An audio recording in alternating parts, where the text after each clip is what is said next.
everybody, welcome back to Hoffman Reproductions. I'm Ben Hoffman. Thank you for tuning in with us here again today. If you recall, on our last knife video we did what we dubbed the Bushcraft knife of the 18th century, and we did emphasis on the English pattern of trade knife, how prevalent a knife that was. And I received a comment on there, which was a fair one, and it asked about the French equivalent or French trade knives, a la French scalping, French butcher knives. And when you talk about the 18th century, they absolutely deserve a mention. And depending on what region you're referring to, the Great Lakes region, arguably the French trade knife, or boutrons as they were called, may have edged out some of the English variety as the predominant knife that was traded amongst American Indian tribes, colonists, soldiers, and whatnot. We do have an example here that I just finished. You can see some of the difference between the French varieties and the English are, the French varieties, they're somewhat of a drop point here. The English variety tends to have an upsweep. The French variety, the steel is a little bit thicker. The English are around 3/32 of an inch, whereas the French tend to be more of about 1/8 of an inch, tapering forward. The French varieties tend to have a half tang on many of them, although there are some 3-pin models where the wood has been split and it uses 2 rivets.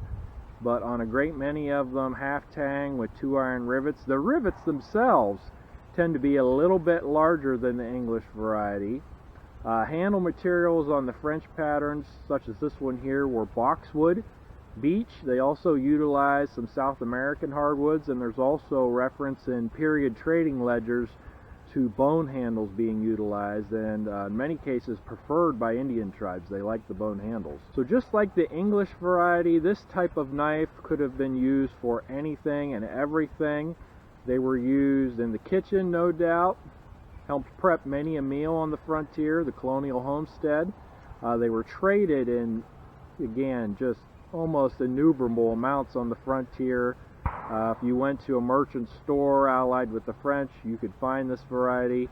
Also not unheard of for English settlers, of course, to carry these knives as well. I've come across reference that just because individuals were of English descent or allied with the English, these knives found their way into their hands as well. Especially favored with Indian tribes, not just allied with the French, but Indian tribes in general, traded to them in very large amounts. You see a great many of these paired with quilled neck sheaths that were preferred by American Indian tribes during the 18th century, and if you look, you can tell that it's indeed a French boutron trade knife. Sizes of them, they were approximately on the blades. They had a 6, 7, and 8-inch model. I say approximately because they could vary one way or the other. And again, the handles were generally made of wood that we already spoke about.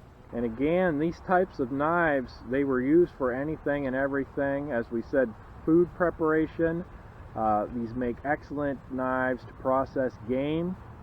Of course, fighting, if you needed a backup weapon. The French equivalent to English frontiersmen, if you will, the French runners of the wood, Coureur du Bois, there's references to them carrying not just one, but several of these knives on their persons. One around their neck in a neck sheath, one tucked into their belt, and still another secured in the leg ties of their leggings. So the French liked their knives, and they were fond of this pattern here and used it to great effect. Of course, fighting and also lifting of hair. These knives very much could have been used for and were used as scalping knives.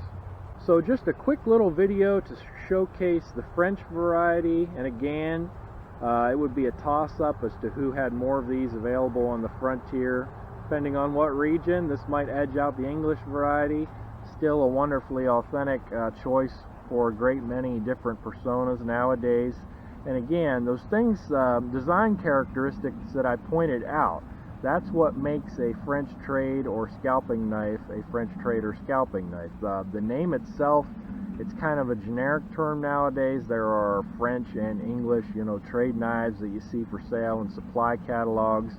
But the physical characteristics that I pointed out on this knife as well as the English variety. You need to look for those things if you're purchasing one from a maker and you want an authentic version, because they very much were set in the way that they were made and designed, as far as the materials used, the way they're laid out. Show this one a little closer here. This particular model has a 5.5-inch blade, European boxwood handle, half tang, 2 iron rivets, and it has a full facet on it.